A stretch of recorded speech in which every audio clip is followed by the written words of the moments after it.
सभी लोग self employed थे, मतलब no one was doing job. मतलब मुझे याद है कि जो सबसे पहले हमने रिसोर्सेज खरीदी थी, चाहे ऑफिस के लिए हो चाहे कंप्यूटर्स के लिए हो, तो मुझे अपना कुछ 83,000 का पीएफ मिला था। तो मेरे लिए कैपिटल था, वो इकट्ठा होता गया। तो वो 83,000 मेरा मतलब मानेंगे फर्स्ट इन्वेस्टमेंट था बिजनेस में, और उसी से हम लोगों ने बिजनेस को स्टार्ट किया। हम हमारे प्रोडक्ट को एनविजन कर रहे कि यार अब हमको एक media tech company plus content drive एक मूवमेंट बनाना है। मूवमेंट हमेशा बड़े होते हैं। तो जनरली हमने देखा है कि घर में आजकल तो दो भाई भी बहुत समय नहीं टिक पाते, न्यूक्लियर फैमिली का जमाना है। सो आई आस्क्ड कि आप लोग इतना सक्सेसफुली कैसे कर पा रहे हैं? कंटेंट क्रिएटर्स जो होते हैं वर्ड यूज करते हैं, तो उन सबका एक नीश होता है कि जिस कैटेगरी में वो काम करते हैं। फॉर एग्जांपल राज शमानी है, तो वो पॉडकास्ट से काम करता है, फिगरिंग आउट के लिए। तो फिगरिंग आउट उसकी आईपी है। तो जिस टर्म को आप यूज कर रहे हो, वो टर्म तो पहले रजिस्ट्रेशन होता ही है, जो कंपनी रजिस्ट्रेशन में होते हैं। जिस टॉपिक पे वो कंटेंट क्रिएट कर रहे हो, वो उसकी आईपीज हो जाती है। इंडिया में क्या हो रहा है कि आइडिया और प्रोडक्ट दोनों मिसिंग है टीयर 2 सिटीज के अंदर। तो what do you mean to, इससे क्या कहना चाह रहे थे आप? मतलब तो दोस्तों, आज हम दो भाइयों के साथ बैठे और हमने उनके साथ एक विषय पे चर्चा की, और वो होता है कि कैसे फैमिली बिजनेस को रन किया जाता है। और एक कहानी जो ये बताती है कि रैग्स टू रिचेस किस तरह होती है यात्रा एक्चुअली। क्योंकि सुना तो हमने बहुत है, हमारे शहर में, हमारे पड़ोस में, हमारे गांव में हमको ऐसे लोग मिल जाते हैं। वैसे ही दो भाई आज शो पर आए। आपके लिए उसमें क्या है? तो सबसे पहली चीज कि फैमिली बिजनेस में जो डिस्प्यूट्स होते हैं उनको कैसे हैंडल करना है, खासकर पारिवारिक, जहां पर दो भाई मिलकर बिजनेस रन कर रहे हो या दो पार्टनर मिलकर बिजनेस रन कर रहे हो। दूसरी चीज, हाइपर लोकल सिस्टम होता क्या है, हाइपर लोकल बिजनेस क्या होता है, और उसको कैसे आप अपने बिजनेस में यूज करके अपने बिजनेस को बूस्ट कर सकते हो, और ये कैसे जो बड़े कॉर्पोरेट्स हैं उनसे आपको एज दे सकता है। तीसरा, आप फंड रेजिंग किस तरीके से अपने कस्टमर से कर सकते हो। Yes, you heard it right, without interest आप किस तरीके से अपने कस्टमर से फंड रेजिंग कर सकते हो। फंड रेजिंग करने के सर्कल्स क्या होते हैं और उनको कैसे लेवरेज लिया जाता है, इस पॉडकास्ट में आपको रियली समझ में आएगा। And last and most important चीज कि एक बिजनेस को सक्सेसफुली आगे बढ़ाने के लिए जो सबसे इंपॉर्टेंट चीज होती है वो शायद पैसा नहीं होती, वो होती है ट्रस्ट। ट्रस्ट लोगों का, इन्वेस्टर्स का और बाकी आपके स्टेक होल्डर्स का, और उसको कैसे बनाया जाता है और कैसे बिल्ड किया जाता है, इस पॉडकास्ट में आपको मिलेगा। एक आपसे रिक्वेस्ट है, अगर आपने इस चैनल को अब तक सब्सक्राइब नहीं किया तो प्लीज़ डू सब्सक्राइब, बिकॉज इससे हमें बड़ी हेल्प मिलती है शो के ऊपर अच्छे गेस्ट को लाने में और आपके लिए बेहतरीन कंटेंट बनाने में। तो मिलते हैं शो के अंदर। जय हिंद। तो आशीष भाई और अतुल भाई, आशीष भाई और अतुल भाई आपका स्वागत है शेखर फाइनेंस वाला शो के ऊपर। तो शुरू करते हैं सबसे बड़ी बेसिक चीज से, कि कहानी की शुरुआत कहाँ हुई? सो कहानी की शुरुआत सर वैसे हुई जैसे हर एक कॉमन पर्सन की होती है। एक मिडिल क्लास फैमिली में जो बॉर्न होते हैं या जो फर्स्ट जनरेशन एंटरप्रेन्योर्स होते हैं और कुछ बड़ा बनाने की सोचते हैं, शुरुआत वैसे ही हुई। हम लोग भी एक मिडिल क्लास भी क्या बोले तो लोअर मिडिल क्लास फैमिली को बिलोंग करते हैं। ठीक है, वो आज अपग्रेड होती गई हैं चीज़ें। और हमारी फैमिली में शुरू से ही जो हम लोगों ने देखा कि सभी लोग सेल्फ एम्प्लॉयड थे, मतलब no one was doing job. तो सेल्फ एम्प्लॉयमेंट में जो मुझे शुरू से अट्रैक्ट किया वो किया फ्रीडम, कि आप अपने हिसाब से काम कर सकते हो, आप अपनी ग्रोथ खुद डिसाइड करते हो। मतलब कोई जनरली कंपनीज में होता है कि वहाँ जॉब में यही होता है कि ग्रोथ आपकी कंपनी के ऊपर डिपेंड करती है या कंपनी के टारगेट्स के ऊपर डिपेंड करती है, कंपनी की वर्किंग के ऊपर डिपेंड करती है। लेकिन जब आप सेल्फ एम्प्लॉयड हो तो अगर आपको 16 घंटे काम करना है तो आप हंस के करोगे, बजाय वही कंपनी में करने में थोड़े से आपको डाउट्स आएंगे कि मुझे इसकी ग्रोथ वैल्यू मिलेगी कि नहीं, या मैं जो कर रहा हूँ कंपनी के लिए, कंपनी वो मुझे रिटर्न में देगी कि नहीं, अप्रिशिएट करेगी कि नहीं मेरे एफर्ट्स को। तो वो फैक्टर हमेशा से रहता है जॉब में और सेल्फ एम्प्लॉयमेंट में। हाँ, और नहीं पता मुझे कि बचपन से मेरा था कि मुझे एंटरप्रेन्योर बनना है। अब क्यों बनना है वो मुझे अभी भी समझ नहीं आता। शायद अपनी आने वाली जनरेशन्स के लिए कुछ करना है, या पर्टिकुलर सिटी जिसमें मैं बॉर्न हुआ हूँ इंदौर, उसके लिए कुछ करना है। तो शुरुआत वहीं से हुई। और जब बोलते हैं ना कि शुरुआत में अगर आपके माइंड में कोई एक थॉट पिंच है, मतलब मैंने कोट पढ़ी थी, अगर भगवान ने आपको वो थॉट दिया है तो शायद उसका रास्ता उसने पहले से बना रखा होगा, इसीलिए वो थॉट आपके अंदर इम्प्लांट किया गया है या वो सीड आपके अंदर बोया गया है। तो बस मैं उस चीज़ को फॉलो करता जा रहा हूँ। और उसको सपोर्ट मिला पापा की जर्नी से। पापा चूँकि सेल्फ एम्प्लॉयमेंट में थे, वो ऑटो चलाया उन्होंने 15 ईयर्स इंदौर में। फिर सेकंड जो उनका ट्रांजिशन रहा वो केबल इंडस्ट्री में आए, जिस इंडस्ट्री में आज हम काम कर रहे हैं, दो वो बहुत ट्रांसफॉर्म हो चुकी है। लेकिन वहीं से इस एंटरप्रेन्योर जर्नी में हम लोग आए। तो केबल से स्विच किया, फिर एमएसओज आए, एमएसओज में मैंने 6 साल जॉब की, क्योंकि मेरा था कि कुछ चालू करने के पहले, क्योंकि फर्स्ट जनरेशन एंटरप्रेन्योर के लिए बहुत सारे चैलेंजेस होते हैं, और सबसे पहला जो चैलेंजेस होता है वो चीज़ों को सीखने का, क्योंकि उसके पास वो रिसोर्सेस नहीं रहती है कि वो सेल्फ से कुछ सीख ले, या अपना जो बिजनेस बना हुआ है उसमें वो एक्सपेरिमेंट करके सीखता हुआ चला जाए। तो 6 साल जॉब की एमएसओज में, वहाँ पर कंटेंट समझा, वहाँ पर ब्रॉडकास्टिंग समझी, वहाँ पर मैनेजमेंट समझा, कैसे काम करते हैं। तो वहाँ पर मैं ज्वाइन किया था as a control room operator, मतलब वहाँ हमारा काम होता था जो चैनल्स चल रहे हैं, 9 चैनल जो लोकल चैनल्स होते थे, उनको वॉच करना कि उन पे प्रॉपर कंटेंट डिलीवर हो रहा है कि नहीं, मूवीज़ प्रॉपर चल रही हैं कि नहीं, शेड्यूलिंग जो इंचार्ज ने डाल के किया है वो टाइमली चल रहे हैं कि नहीं। तो वो किया मैंने, उससे स्टार्ट किया, बस बैठे बैठे ऑब्जर्व ही करता रहता था। फिर वो बोलते हैं ना, क्यूरियस माइंड हमेशा होना चाहिए कि ये ऐसा हो रहा है तो क्यों हो रहा है, करेक्ट, क्वेश्चन आने चाहिए आपके दिमाग में, और इसका आउटपुट आपकी लाइफ को कैसे इम्पैक्ट कर रहा है। करेक्ट। तो मैंने वो करना शुरू किया, और मज़े की बात ये रही, या वो ब्लेसिंग रही, वही मैंने बताया कि जो मेरे बॉस थे तरुण सर, उन्होंने वो चीज़ को ऑब्जर्व किया कि यार ये कुछ आउट परफॉर्म करना चाहता है। तो बोलते हैं ना, आपको एक प्लेटफॉर्म मिलना चाहिए। आप एस्पायर तो करते हो बनने के लिए, लेकिन आपको कोई प्लेटफॉर्म नहीं देता है, और उस ज़माने में तो और नहीं देता होगा। तो उन्होंने वो रिकॉग्नाइज किया उस चीज़ को, उन्होंने फिर मुझे फ्रीडम दी। तो उन्होंने बोला कि देख, जो वर्किंग टाइम है उसमें तो एक्सपेरिमेंटेशन की कोई गुंजाइश नहीं होती है, क्योंकि वो ऑफिशियल टाइम होता है। उसके बाद अगर तुझे लगता है कि तू कुछ करना चाहता है या सीखना चाहता है, तो यू कैन स्टे हियर, मतलब आप ऑफिस में रुक सकते हो, यहाँ की रिसोर्सेज को यूज़ कर सकते हो, क्योंकि रिसोर्सेज घर पे तो नहीं थी ना वो सारी। तो उन्होंने वो मुझे चांस दिया, और मैं सीखता गया, सीखता गया, सीखता गया। सो जब मैंने 6 साल बाद छोड़ी वो कंपनी, क्योंकि मुझे अपना बिजनेस स्टार्ट करना था, और वो छोड़ी भी इसलिए क्योंकि मुझे क्लियर थी कि फर्स्ट जनरेशन को जब बिजनेस स्टार्ट करना होता है तो वो अकेले नहीं कर सकता। उसको एक ऐसा हैंड चाहिए जो बहुत ट्रस्टेड हो, जो बहुत डीप रूटेड हो, जो कई बार आप जो बोल रहे हो उसको ब्लाइंडली भी फॉलो कर ले, उसमें इफ्स एंड बट्स नहीं हो। तो अतुल की पढ़ाई पूरी हुई, फिर अतुल को मैंने कहा कि तुझे जॉब नहीं करना है, हम अपना खुद कुछ करेंगे। सो जो कंट्रोल रूम ऑपरेटर जब मैं एज अ स्टार्ट किया, लेकिन जब मैंने उसको छोड़ा तो आई वॉज स्टेट कोऑर्डिनेटर, मैं पूरा एमपीसीजी देखता था, और मेरे अंडर 16 कंट्रोल रूम होते थे। तो वो 6 साल की लर्निंग जो रही, उसने मुझे वो मतलब कॉन्फिडेंस दिया कि यार जब हम दूसरों के लिए कर सकते हैं, तो अब रिसोर्सेज ही नहीं है ना हमारे पास, बाकी सब कुछ सीख लिया हमने। और फिर भगवान की कृपा से वो पापा का जो सपोर्ट मिला, तो वो रिसोर्सेज भी धीरे धीरे आने लगी, थोड़ा सा धीरे धीरे करके इन्वेस्टमेंट आने लगा, सेल्फ फंडेडली काम करने लगे। मतलब मुझे याद है कि जो सबसे पहला हमने रिसोर्सेज खरीदी थी, चाहे ऑफिस के लिए हो चाहे कंप्यूटर्स के लिए हो, तो मुझे अपना कुछ 83,000 का पीएफ मिला था। तो मेरे लिए कैपिटल था, वो इकट्ठा होता गया। तो वो 83,000 मेरा, मतलब मानेंगे, फर्स्ट इन्वेस्टमेंट था बिजनेस में, और उसी से हम लोगों ने बिजनेस को स्टार्ट किया, और करते गए करते गए करते गए, तो आज यहाँ तक वो जर्नी पहुँच चुकी है। बहुत बढ़िया। आपकी कहानी कैसी रही सर? हमारी कहानी सर बेसिकली मुझे जो लगता है कि जैसे जो फर्स्ट जब मेरा एजुकेशन कंप्लीट हुआ ईएमआरसी कॉलेज से, और मैंने इंटर्नशिप के लिए मुंबई में स्विच करा था, तो मुंबई में इंटर्नशिप करी मैंने कुछ एज एन असिस्टेंट डायरेक्टर। तो कुछ फिक्शन शोज़ होते थे, रियलिटी शोज़ थे, तो वहाँ पे एज एन डायरेक्शन समझा क्या होता है, प्रोडक्शन लेवल समझा क्या होता है, कोऑर्डिनेशन आपस में सभी टीम मेंबर्स का क्या होता है। वहाँ से आने के बाद में हमने MP360 डिग्री कंपनी स्टार्ट करी थी। जब सोशल मीडिया इवॉल्व ही हो रहा था एक तरीके से, जब फेसबुक आया ही था और इंस्टाग्राम तो तब लगभग था भी नहीं, तो सोशल मीडिया मार्केटिंग से हमने डिजिटल फर्म स्टार्ट करा, और कोशिश ये करी थी कि यूज़र या क्लाइंट्स को, जो एक मिडिल सेगमेंट के क्लाइंट्स है या जो अपना बिजनेस स्टार्ट करना चाहता है बट कहीं ना कहीं उनको एक मीडिया प्लेटफॉर्म नहीं मिलता उनको प्रमोशन करने के लिए, जो छोटे लेवल के अगर बिजनेसेस की बात की जाए तो हमने सोचा था उनको उस चीज़ के लिए एक अच्छा प्लेटफॉर्म देके उनको लोगों तक पहुंचाएंगे उनके प्रोडक्ट या सर्विसेज को। तो media MP360 degree it's was media planning 360 degree, जिसका बजट अच्छा रहता था उसके लिए पूरा मीडिया प्लान एग्जीक्यूट करते थे, चाहे वो डिफरेंट प्लेटफॉर्म की बात करें, चाहे TV, radio, newspaper, print, electronic, in house digital करते थे।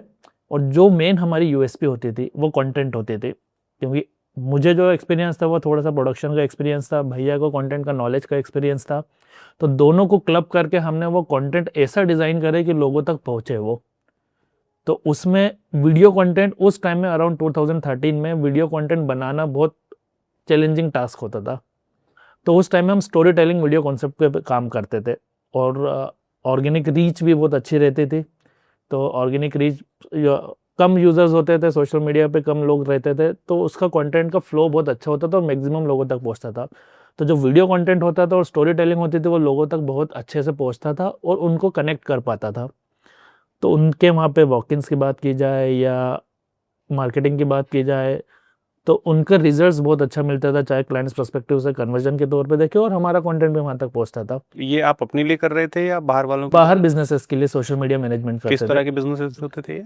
ये अराउंड क्लोथिंग हो सकते हैं, क्लोथिंग होते थे, कुछ एजुकेशन इंस्टीट्यूट होते थे, कोचिंग इंस्टीट्यूट थे, हॉस्पिटल्स थे, इन सब के लिए कुछ फूड इंडस्ट्री के, हॉस्पिटैलिटी इंडस्ट्री के। तो ऐसे हमारे पास लगभग 150 प्लस सोशल मीडिया पेजेस थे जिसके हम मैनेज करते थे। तो देखो, ये तो हो गई वो बात जो जनरली मुझे लगता है सब जानते होंगे, बट मैं अब आपसे एक ऐसी बात पूछूंगा जो जनरली सब शायद नहीं जानते और जिसके बारे में शायद आप भी कम चर्चा करते होंगे।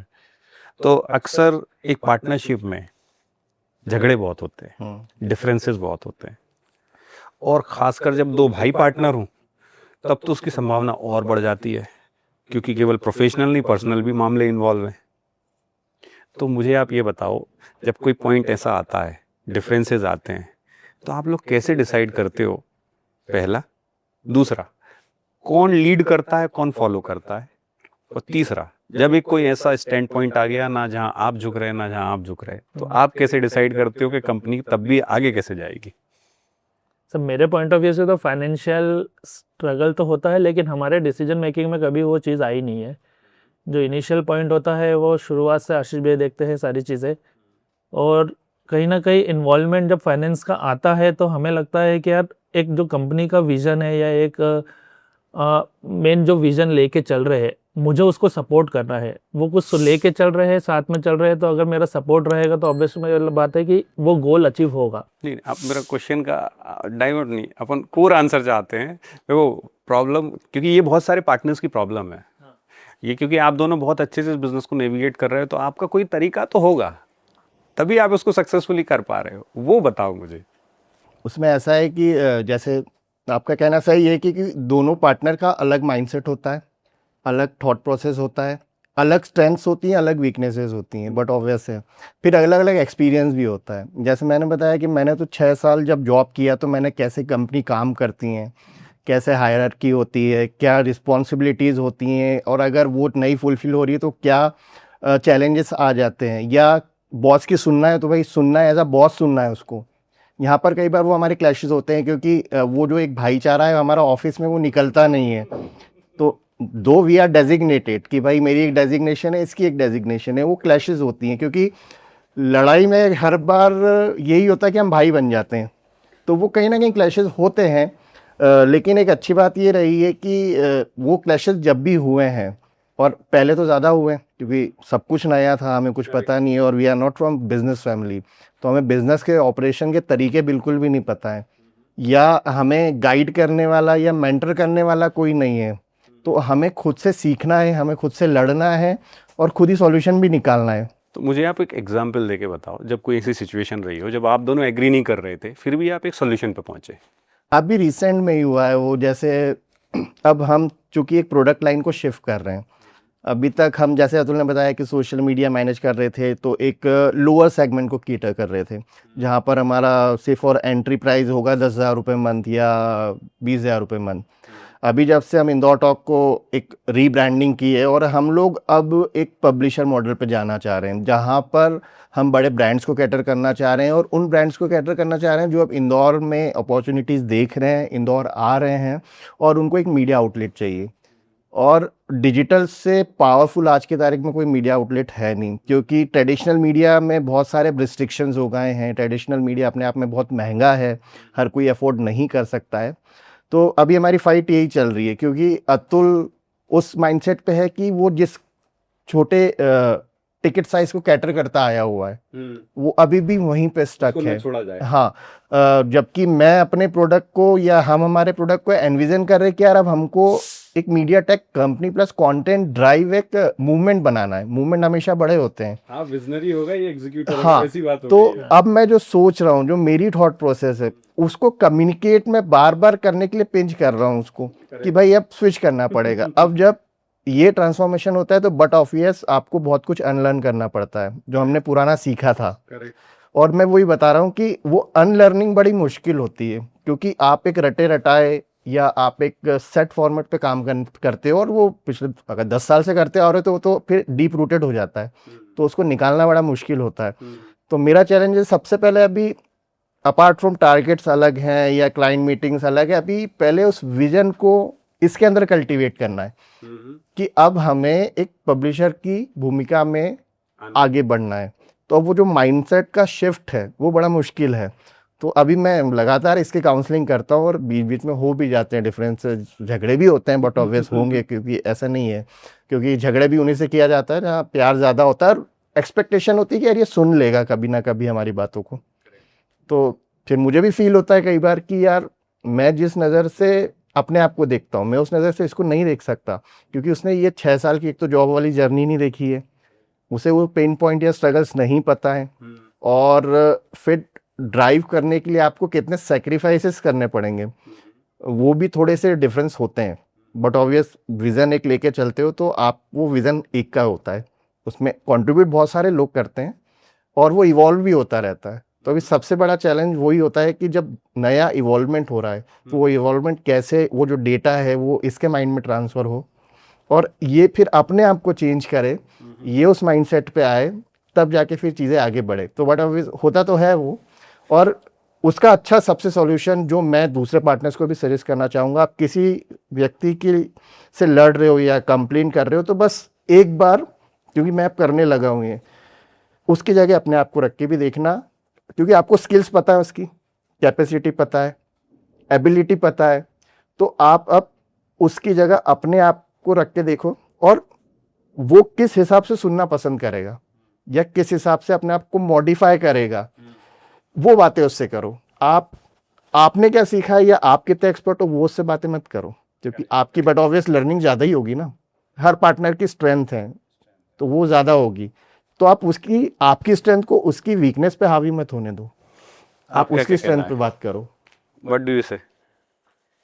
सर कहीं ना कहीं हमारे बीच में मिसअंडरस्टैंडिंग होती है, लेकिन मेरा इन्वॉल्वमेंट फिर उस चीज़ के लिए यही होता है कि यार जब सोचा है तो कुछ ना कुछ हम एक एक्टिविटी या एक गोल अचीव करने के लिए, ग्रोथ के लिए ही आगे बढ़ रहे हैं। दोनों का मोटो सेम है, डिफ्रेंशिएट हो सकता है हमारे दोनों के थॉट्स में या चीज़ों के एग्जीक्यूशन में, बट जब हमारा गोल डिसाइडेड है, चीज़ें डिसाइडेड है, और एज एन एल्डर ब्रदर फिर हम कहीं ना कहीं, मुझे भी ऐसा लगता है कि अब मेरी ही शायद वो चीज़ों की कमी होगी या मेरी अंडरस्टैंडिंग में वो चीज़ों की कमी होगी।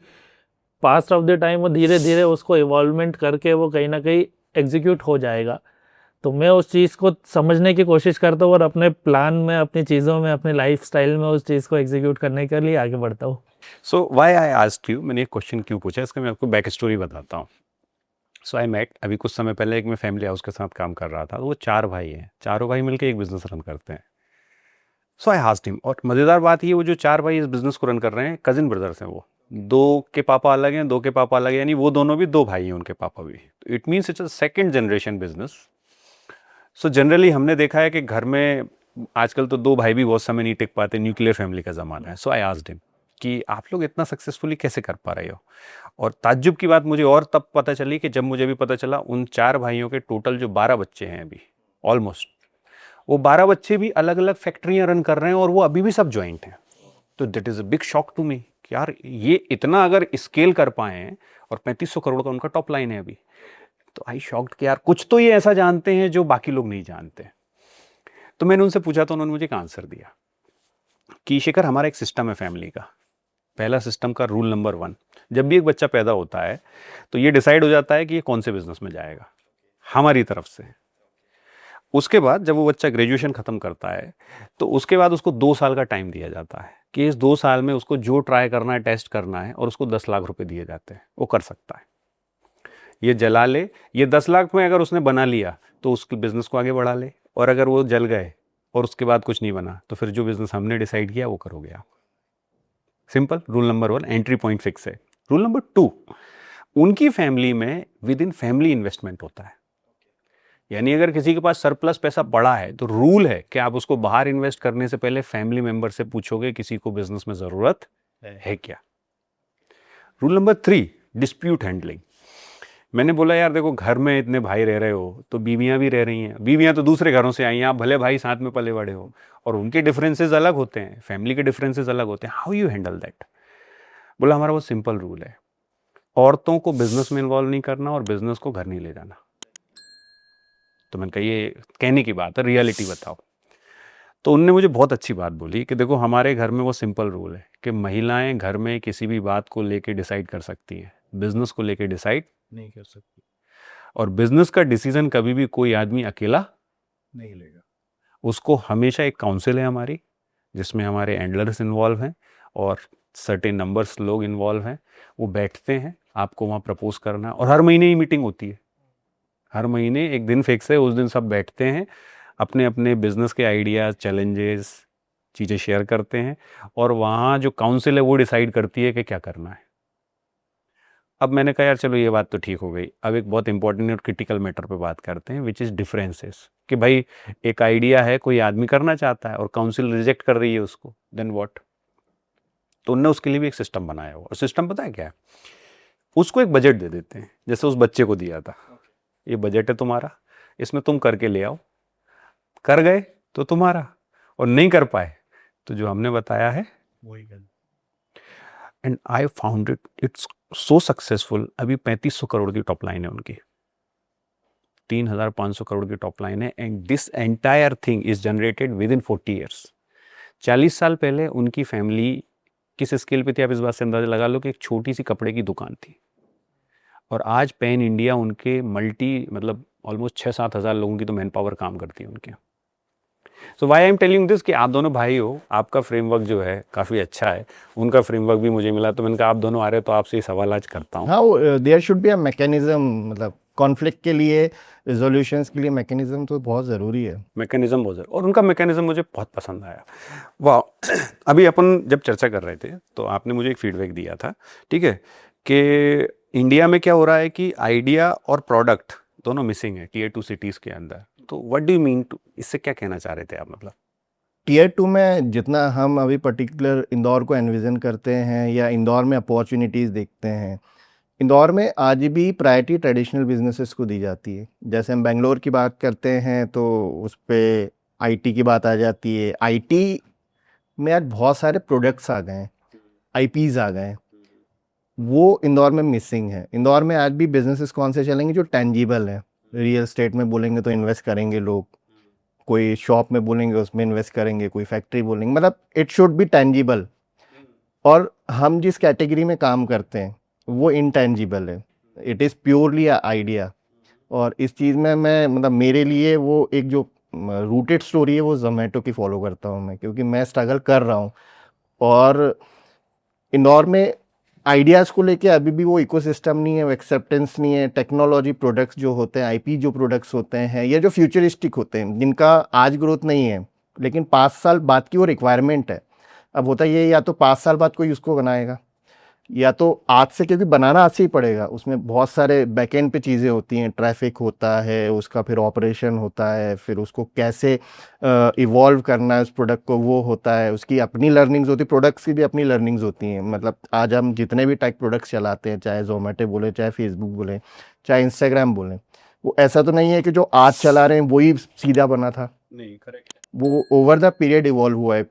फेसबुक 20 साल से लगातार चल रहा है, इवॉल्व होता जा रहा है। इंस्टाग्राम सेम वैसे इवॉल्व हो रहा है, जोमेटो वैसे इवॉल्व हुआ। यहाँ मैं आपको इंटरप्ट करूँगा। मैं जो एक चीज़ जानना चाहूँगा यहाँ आगे बढ़ने से पहले, क्योंकि मुझे लगता है वो इससे बहुत कुछ रिलेटेड है। जैसे आपने अपना बिजनेस बूट स्ट्रैप किया है, तो शुरुआती फंडिंग कहाँ से आई आपके बिजनेस की, उस 80,000 के अलावा? फंडिंग, जो शुरुआती फंडिंग तो जब हम स्टार्टिंग में MP 360 डिग्री रन कर रहे थे तो इंदौर स्टॉक हमने स्टार्ट किया समवेयर अराउंड 2017-18 में, जब मेरे एक और फ्रेंड हैं जो मेरे कलीग रहे थे जब मैं जॉब करता था, सनिल करके। तो वो जब हमारे साथ ज्वाइन हुए तो मेरा शुरू से क्लैरिटी थी कि ये बिजनेस तो करना है, क्योंकि वो बिजनेस जो था मोस्ट ऑफ द सर्विस देना था लोगों को। तो डेट कैन बी सेड कि वो एक सर्विस इंडस्ट्री का प्रोजेक्ट था, और सर्विस इंडस्ट्री में क्या होता है, हर बार क्लाइंट चेंज होते रहते हैं और हर बार आपको नए तरीके से फिर क्लाइंट को अप्रोच करो, ऑनबोर्ड करो, ये चीज़ें चलती रहती हैं। और मैं चाहता था कि एक प्रोडक्ट भी हो हमारे पास, तो हम लोगों ने 17-18 में प्रोडक्ट शुरू किया इंदौर टॉक। अब उस टाइम चूंकि मैं मीडिया बैकग्राउंड से रहा हूँ, ऑलमोस्ट 2 से 3 डिकेड मेरे मीडिया में हो गए हैं, तो एक ट्रांसफॉर्मेशन लगातार चल रहा है मीडिया में। पहले हम लोग दूरदर्शन एक चैनल हुआ करता था, फिर उसके बाद जी टीवी आया, उसके बाद मल्टीपल चैनल्स आए, न्यूज़ चैनल आए, फिर उसके बाद आपका सोशल मीडिया आया, फिर उसके बाद अभी OTT आए, अब इसके आगे भी बहुत कुछ आना बाकी है। तो वो जो काशी भाई, अभी भी मैं वापस टॉपिक पे आता हूँ, वो जो फंडिंग वाला सीन मैं वही बता रहा हूँ। तो जब ये आइडिया आया तो एग्जिस्टिंग बिजनेस हमारे पास एक था, MP360 डिग्री, तो उससे जो हम फंड जनरेट कर रहे थे वो वाला, वो हम इस बिजनेस में डालते गए। तो हमारा स्टार्ट सबसे, हाँ मतलब ऑलमोस्ट हमारे पास उस टाइम मतलब हम लोग समवेयर अराउंड 3 से 4 लाख रुपए का पर मंथ रेवेन्यू करते थे, क्योंकि उस टाइम हमारे पास कॉम्पिटिटर्स नहीं थे। जब हमने 13 में बिजनेस स्टार्ट किया था सोशल मीडिया का, और 17 तक भी मतलब हार्डली इंदौर में 8-10 एजेंसीज हुआ करती थी जो ये काम करती थी, क्योंकि मीडिया ही नया था ना, और इतनी इन्फॉर्मेशन लोगों को थी नहीं कि ये भी एक बिजनेस होता है, कि भाई आपका फेसबुक पेज मैं मैनेज करूंगा, मैं कंटेंट डालूंगा आपके बिहाफ पे। और जो हमारा यूएसपी था, जैसे अतुल ने बताया, वीडियोस, क्योंकि हम लोग ब्रॉडकास्ट से आ रहे थे, टेलीविजन हमारे 9 चैनल्स पे हम लोग वीडियो कंटेंट ही डालते थे, वहाँ तो कोई इमेज चलता नहीं था।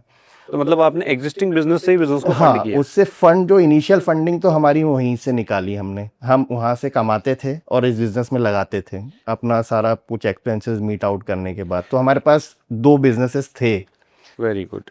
अब एक सेकंड क्वेश्चन इससे जो पैदा होता है कि जब बिजनेस ग्रो हुआ तो फिर वहाँ फंडिंग के और चैलेंजेस बढ़ गए हों, तो उनको कैसे हैंडल किया फिर तो आपने? उसमें यही था कि जब इंदौर टॉक ग्रो होने लगा, ओवर द पीरियड हमने 1-2 साल में ही लगभग 5 लाख का व्यूअरशिप बिल्ड कर लिया। और हमारा क्लियर था कि हमको सिर्फ, तब हमारे आउटलेट सोशल मीडिया हुआ करते थे, जस्ट फॉर फेसबुक, इंस्टाग्राम आ गया तो यूट्यूब आ गया, तो वो उन्हीं पे हमारा कंटेंट डिलीवर होता था। लेकिन हमारा थॉट था कि अभी भी हम किसी और के ऊपर डिपेंडेंट है, तो हमको हमारे प्रोडक्ट्स चाहिए थे। तो वो वेबसाइट थी, अभी हमने एप्लीकेशन जो लॉन्च किया, इंदौर टॉक का ऐप भी है, तो उसके लिए अब इन्वेस्टमेंट लगना था। तो बड़ा ऑब्वियस, अब वो कोई 1000-2000 या हज़ारों का इन्वेस्टमेंट नहीं था, वो लाखों का इन्वेस्टमेंट था। तो उसमें फिर फंडिंग के लिए हमने शुरू में 3-4 लोगों को अप्रोच किया।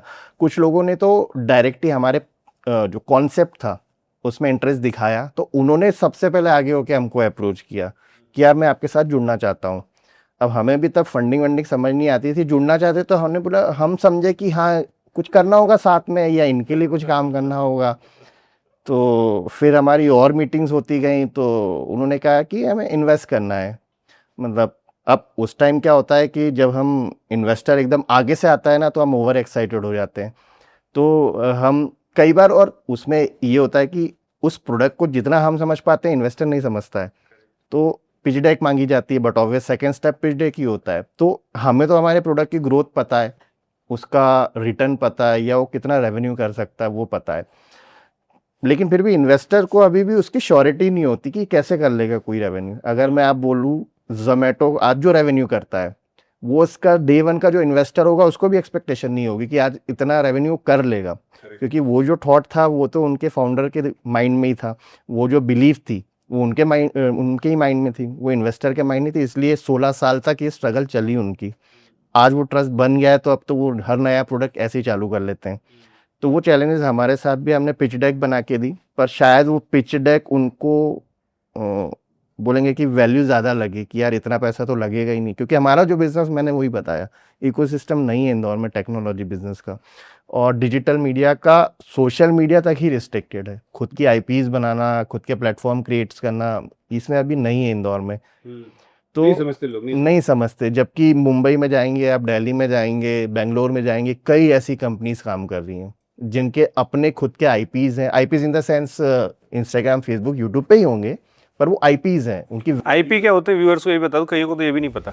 अगर आपको या आपके किसी परिचित को इस टॉपिक से रिलेटेड कोई भी हेल्प रिक्वायर्ड है तो मैं और मेरी टीम का नीचे डिस्क्रिप्शन में हमने एक नंबर दिया है, हम आपकी हेल्प करने के लिए अवेलेबल हैं। IPs बेसिकली इंटेलेक्चुअल प्रॉपर्टीज होती हैं विच कैन बी टच्ड और seen. They are ideas circulating in digital media. IPs आपका ब्रांड नेम भी हो कोई सकता है। डॉक्यूमेंट होता है क्या इसका? इसका डॉक्यूमेंट वैसे तो लीगल होता है कि भाई ये जैसे इंदौर टॉक बेसिकली एक आइडिया है। उस आइडिया पे फिर हमने चीज़ें बनाई, प्रोडक्ट्स बनाए, जैसे ऐप बनाई, वेब बनाया या सोशल मीडिया पे चैनल्स बनाए। आपकी बात अगर मैं समराइज करूं तो जैसे नाइकी का उसका वो जो टिक मार्क है हाँ। वो उसका आईपी है, वो कोई उसका और यूज नहीं कर सकता। वो कोई और यूज नहीं वैसे ही करता। वो आपका भी उसका है। ब्रांड है या ब्रांड नेम है, वो कोई नहीं यूज करता। एक और- चीज़ मैं ऐड करना चाहूँगा, जैसे आईपीस की बात करें तो एज एन डिजिटल प्लेटफॉर्म की बात करें तो कंटेंट क्रिएटर्स जो होते हैं, हम वर्ड यूज़ करते हैं, तो उन सब का एक नीश होता है कि जिस कैटेगरी में वो काम करते हैं। फॉर एग्जांपल राज शमानी है तो वो पॉडकास्ट का काम करता है, फिगरिंग आउट। तो फिगरिंग आउट उसकी आईपी है। तो जिस टर्म को आप यूज़ कर रहे हो वो टर्म तो पहले रजिस्ट्रेशन होता ही है जो कंपनी रजिस्ट्रेशंस में होते हैं, और वो जो जिस टॉपिक पे वो कंटेंट क्रिएट कर रहे हैं वो उसके आईपीज हो जाती है। तो फिगरिंग आउट उनकी आईपीज होती है। वैसे ही हमारे इंदौर टॉक तो हमारा चैनल है ही, वो हमारा प्लेटफॉर्म है और एक मीडिया टेक कंपनी है। इसके अलावा जो शोज़ भी क्रिएट करते हैं, for example the property show है हमारा, वो हमारी आईपीज होती है। तो ऐसे ही जो एक सेगमेंटेड वाइज कोई भी कंटेंट क्रिएट करता है क्रिएटर्स, वो उसके आईपीज हो अतुल जाती भाई है। आईपी बनता कैसे है? IPs का लॉजिक ये है, सबसे पहले तो IPs initiate with an idea. अब वो आइडिया को ट्रांसफॉर्म करने के मल्टीपल मीडियम होते हैं। जैसे अगर हम शार्क टैंक की बात करें तो वो एक IP है, मतलब वो किसी के दिमाग में वो आया कि यार ऐसा कोई शो प्रोड्यूस करना है। अब वो शो बनते बनते बनते बनते फिर बन गया। अब ये जो शार्क टैंक और हम KBC भी जो देखते हैं आज इंडिया में, ये इंडिया के ओरिजिनेटेड शोज नहीं है। इनकी IPs ली गई है कि हम इंडिया में भी इसके फॉर्मेट्स लेके आएंगे। फिर सेकंड IPs जो होता है वो कोई ऐसी सर्विस या कोई ऐसा ऐप जो आइडिया है, now it is converted into a product, correct. तो वहां से जनरेट होती है। और अभी आप देखेंगे मैक्सिमम इंडिया में जितने बिजनेस ऑपरेट हो रहे हैं टेक्नोलॉजी में खास तौर पे, वो सारे इंटेलेक्चुअल प्रॉपर्टीज हैं। जैसे कि जैसे कि ब्लिंकिट की बात करें, जैसे कि जोमेटो की बात करें, या फिर शोज़ की बात करें तो जैसे शार्क टैंक के फॉर्मेट पे आप शो नहीं बना सकते क्योंकि वो उनकी IP है। KBC एक ही है, KBC के बाद आप मतलब KBC जैसा कोई शो नहीं ला सकते हैं, उसको कॉपी नहीं कर सकते। मतलब IP वो होती है कि आपने जो बनाया उसकी कॉपी नहीं हो पाएगी। अब और ये लीगली होता, कोई डॉक्यूमेंटेशन होता, गवर्नमेंट से होता है इसका? इवन आपका ब्रांड नेम भी आपकी IP है, उसके लिए आप फाइट कर सकते हैं कि दूसरा इंदौर टॉक अगर कोई इसमें खर्चा क्या आता है अगर किसी को आईपी करानी हो तो? प्रोसेस है उनकी। जैसे हमने एक रिसेंट में एक पॉडकास्ट किया था, एक मैम है इंदौर की ही हैं, तो वो पर्टिकुलरली IPs में ही डील करती हैं। IPs के वो केसेस देखती हैं। IPs को लेके बहुत सारी अभी इंफॉर्मेशन ही नहीं है लोगों के पास। मैं आपको एक इंसिडेंट सुनाता हूँ। मेरे एक क्लाइंट हैं, कपड़े की मैन्युफैक्चरिंग यूनिट है उनकी, तो उन्होंने अपना एक ब्रांड बनाया था जो पैन इंडिया बहुत अच्छे से बिकता था। दिल्ली के एक साहब ने क्या किया, उनके उस ब्रांड का IP करा लिया अपने नाम से। और मज़ेदार बात पता है क्या है, उन्होंने खुद ने लाखों रुपए दे के वो अपना नाम वापस खरीदा उनसे। सो दैट्स वाई मैं इतना इस IP में इतना इंटरेस्ट रखता था। तो intellectual properties is something, it can be a name. तो अपन फंडिंग पे वापस आते हैं। फिर जो ग्रोथ फंडिंग थी वो इन्वेस्टर्स आ गए, फिर क्या हुआ? तो वो जो पिच थी वो तो हमारी रिजेक्ट हो गई थी क्योंकि उसमें उन्हें लगा कि हमने बहुत ओवर कमिटमेंट मांग रहे हैं हम उनसे और वी डोंट डिजर्व दैट। फिर सेकंड, जब हम एक कंपनी के साथ काम करते थे तो जो हमारा फंडिंग एक्चुअली हुआ उस कंपनी के ही थ्रू हुआ। फिर क्योंकि वो हमारे क्लाइंट भी रहे थे 16 से, तो उन्होंने हमारी एक जर्नी देखी थी और उनको वो फिर ट्रस्ट था कि नहीं यार, अगर ये कुछ रेस करना चाह रहे हैं फंड्स को तो ये कुछ जेन्युइन बिजनेस में डालेंगे। तो वहाँ मैं बोलूँगा कि वहाँ पर वो जो इन्वेस्टर हमारे काम आए वो नोन आए। फिर वहाँ पर कोई ऐसा इन्वेस्टर नहीं आया जो हमें ना जानता है ना, या हम जिनको पिच कर रहे हैं, जो आजकल कॉन्सेप्ट चलता है बहुत सारे एंजल इन्वेस्टर्स और ये फंडिंग्स के चलते हैं फॉर्मेट्स। तो हमें जो फंडिंग मिली हमारे नोन से मिली, मतलब वो हमें जानते थे। यहाँ मैं आपको एक इंसाइट देता हूँ। अभी आपसे पहले शो पर जो आके गए Shahbaz Sheikh, so I asked the same question to him. So he raise, उन्होंने अपनी पहली फंडिंग अपने फैमिली से रेज की थी। और यहाँ ऑडियंस के लिए बहुत इंपॉर्टेंट सेकंड मैसेज है। मैसेज नंबर 1 कि आपको जब फंडिंग मिलती है, चूँकि मैं फंडिंग में काम कर रहा हूँ, सबसे पहला उसमें जो एलिमेंट होता है ट्रस्ट। कि सामने वाला आप पे ट्रस्ट करता है या नहीं करता। तो जहाँ ट्रस्ट हाई है वहाँ फंडिंग मिलने के चांसेस भी हाई हैं। तो उन्होंने फैमिली से लिया क्योंकि फैमिली उन पर ट्रस्ट करती थी। तो पहला सर्किल होता है। दूसरा सर्किल होता है आपके एग्जिस्टिंग कस्टमर्स, जैसा आपने किया। तो आपके जो कस्टमर्स हैं ना, तो मैं सभी एमएसएमई ओनर्स को भी बोलूँगा कि अगर आपको फंड रेज करने, बिजनेस बड़ा करना और आपको फंडिंग करनी है, इक्विटी देनी है किसी को, तो अपने कस्टमर्स को दो, क्योंकि वो आपका प्रोडक्ट यूज़ कर रहे हैं, आपसे जुड़े हुए हैं, तो वो जानते हैं उसकी वैल्यू क्या है और उससे क्या आपको उनको बहुत समझाना नहीं पड़ता, जो शायद एक अननोन इन्वेस्टर को समझाना पड़ेगा आपको। Carry on. तो उसमें फिर अभी एक वो चीज़ भी हुई कि फंडिंग ली हम लोगों ने, फंडिंग को मतलब जिस स्केल पे हम लोगों को चीज़ें बढ़ानी थी वो हमने फंडिंग उसमें लगाई भी। पर कई बार क्या होता है कि इंदौर में जो इकोसिस्टम है, देन मैंने बोला कि कोई भी प्रोडक्ट बनता है तो उसकी साइकिल होती है, वो 5 साल लेगा, 10 साल लेगा, और वो उतना पेशेंस हम लोगों को रखना पड़ता है, क्योंकि हम तो रख रहे हैं उसको क्रिएट करने में। पर कई बार क्या होता है इन्वेस्टर का जो फिर शिफ्ट होने लगती हैं चीज़ें। और आपने जो शावेज वाली बात बोली, तो मेरी भी प्रेफरेंस हमेशा पहले यही रहती है कि फैमिली से फंडिंग ली जाए। और हम लोगों ने भी इसके लिए सीख किया था अपने फादर को कि उनसे फंडिंग ली जाए। तो मैं देन अगेन मैं सेम प्रॉब्लम वहाँ भी थी कि बिजनेस का उनको एक तो आइडिया नहीं है बिजनेस होता कैसे है, क्योंकि फर्स्ट जनरेशन एंटरप्रेन्योर हम हैं। तो वहाँ पर जो लॉस का जो रिस्क होता है वो उनका सबसे बड़ा डर होता है। तो हमने भी अप्रोच किया था पापा को फंड लगाने के लिए हमारे बिजनेस में, तो नहीं लगाया। बोले ये सब कुछ तुम्हारा है पर बिजनेस तुम अपने पैसे से करो, सपोर्ट चाहिए वो ले लो पर वापस दे देना। और क्यों ऐसा क्यों होता है? मतलब फैमिली मेंबर्स हैं सर? वो सर मैं अभी उसके लिए फिर बहुत सारे लोगों से मिला या मैं खुद भी बैठ के सोचा, तो इसमें एक पैसों से जो रिलेशन होता है किसी का भी, जैसे उन्होंने जिस स्ट्रगल से कमाया होगा वो पैसा, वो उससे अटैचमेंट है उनका। और कहीं ना कहीं उन्होंने कमाया तो अब उसको खोने का डर बहुत ज़्यादा है कि वो लॉस हो गया अगर मेरे बिजनेस में तो वो पैसा चला जाएगा। और कई बार मैं जो दूसरा एंगल भी समझता हूँ कि वो रिलेशन का डिफरेंस, क्योंकि मेरा उनसे एक रिलेशन है। What do you think Atul भाई? सर वैसा ही है कि फैमिली से प्रायोरिटी रहती है फंडिंग की, बट कहीं ना कहीं एक ट्रस्ट लेवल अपने बच्चों पे थोड़ा कम होता है। एक्चुअली आपको एक साइकोलॉजी में टर्म है that is called loss aversion, है ना? लॉस अवर्जन क्या होता है? तो बेसिकली वी हैव 3 ब्रेन्स। एक प्राइमल ब्रेन होता है हमारा, ठीक है, जो कि बहुत पुराना है, आदिकालीन कह लो आप एक तरह से, ऐसा समझ लो आपके 2 करोड़ साल पुराना दिमाग है वो। दूसरा होता है हमारा मिड ब्रेन, और तीसरा होता है हमारा न्यू कॉर्टेक्स, जो कि हमारे सामने वाला ब्रेन है जिससे हम लॉजिकल डिसीजंस लेते हैं। तो प्राइमल ब्रेन जो है ना, उसके 2 ही काम है आपको जिंदा, पहला एक ही काम है, मतलब 2 भी क्या, एक ही काम है, कोर फंक्शन है आपको जिंदा रखना, सर्वाइव करना। तो फियर का जो ओरिजिन है वो वहाँ से होता है। मतलब वो कैसा है, वो आपके लिए डिसीजन ले लेता है, आपको पता भी नहीं चलता। और एक और एग्जाम्पल मिल सकता हूँ, अभी मैं पुणे में था तो मुझे एक महिला ने इंसिडेंट शेयर किया कि वो बस से उतर रही थी, लास्ट मोमेंट उसको रियलाइज़ हुआ कि मुझे बस से अभी नहीं उतरना चाहिए, फॉर जस्ट 1 और 2 सेकेंड, एंड उसी समय गाड़ी उसके सामने से बहुत तेज़ी से निकली जहाँ से उतरनी। अगर वो उतरती तो वो गाड़ी उसको हिट करती। ये डिसीजन उसके प्राइमल ब्रेन ने उसके लिए ले लिया, इंट्यूशन जिसे हम लोग बोलते हैं।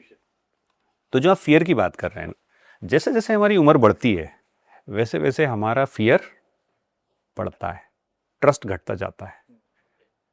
सो दिसली मतलब ये मैं आप व्यूअर्स के हिसाब से भी इसलिए बता रहा हूँ इंपॉर्टेंट चीज़, क्योंकि हम जब फंड रेजिंग करते हैं तो मैंने ऐसा देखा है, जितनी ज़्यादा उम्र का इन्वेस्टर होगा उसके फियर उतने ज़्यादा होगा, और जितनी कम उम्र का इन्वेस्टर होगा उसके फियर उतने।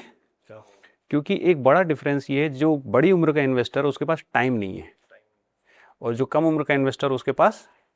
तो लॉस अवर्जन जो है ना, वो बड़े वाली एज वाले का कम है, छोटी एज वाले का, क्योंकि वो रिकवर कर सकता है ज़िंदगी पर ये। इसलिए अगर आप फंड रेजिंग कर रहे हो कभी भी, तो ऐसे इन्वेस्टर से करो जिसकी एज ग्रुप आपके आसपास हो, या आपसे ज़्यादा वाले के पास जाओगे तो पैसे मिलने के चांसेस कम है, वहाँ एक्सपीरियंस ज़्यादा मिल जाएगा।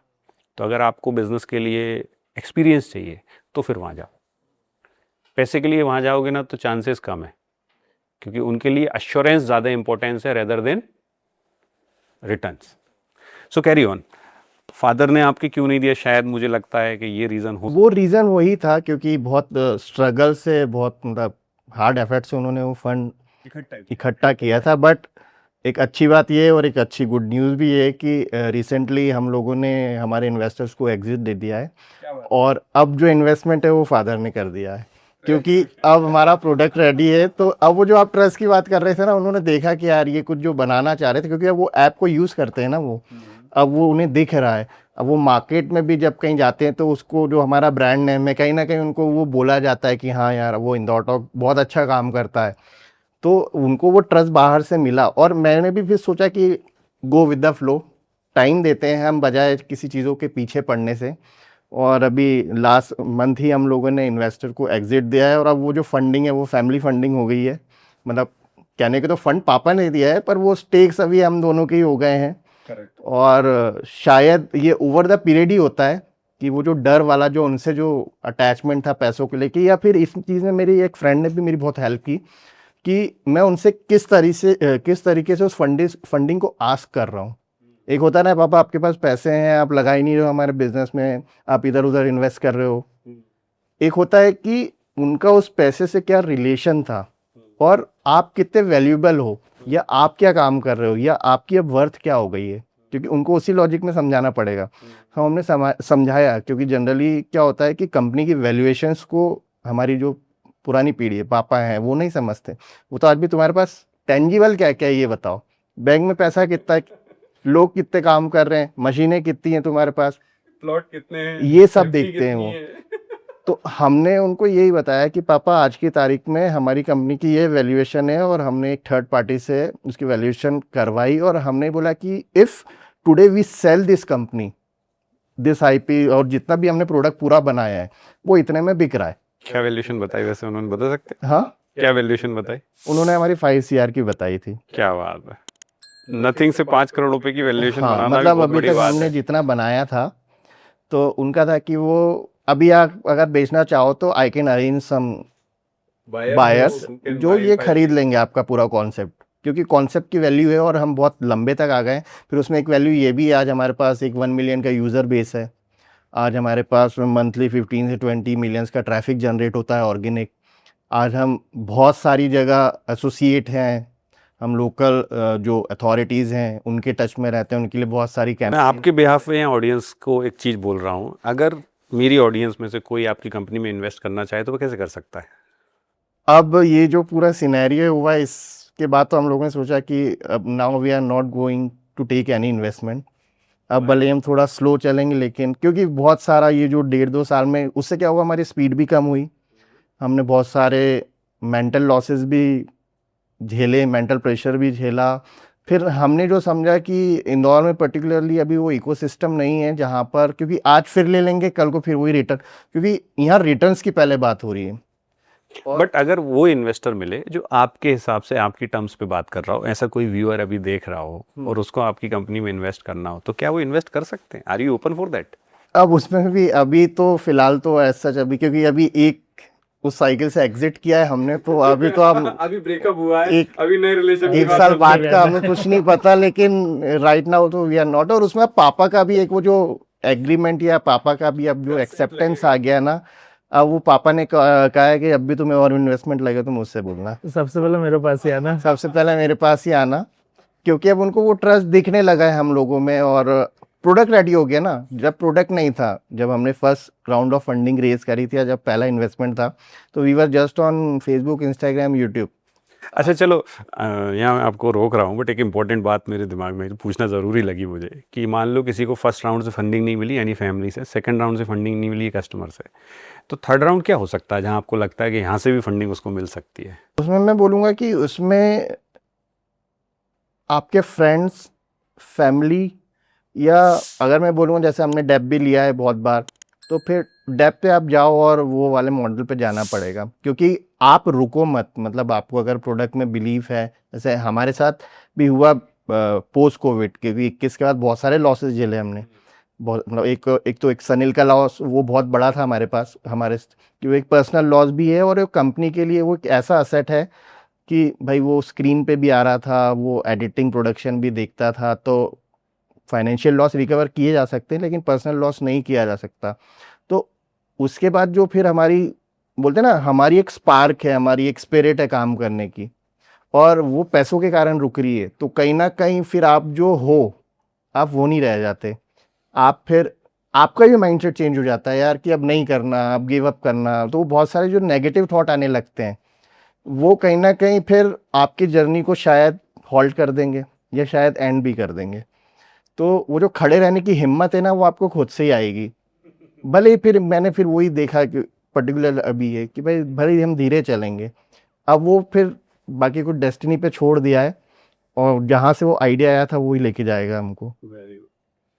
आपसे एक सवाल है, हाइपर लोकल जो आप ये सिस्टम बिल्ड कर रहे हैं, ये होता क्या है? हाइपर लोकल के सर वर्ड की बात की जाए तो लोकल कम्युनिटी में हमारा उतना इन्फ्लुएंस करना, चाहे वो कंटेंट के थ्रू हो या इन्फॉर्मेशन के थ्रू हो। तो हमने जो बिल्ड करा है वो, देखिए मेन स्ट्रीम मीडिया की बात की जाए तो कोई सेंट्रल पे बात करता है या कोई स्टेट पे बात करता है, बट लोकल कनेक्टिविटी या हाइपर लोकल कोई टच नहीं कर पाता है।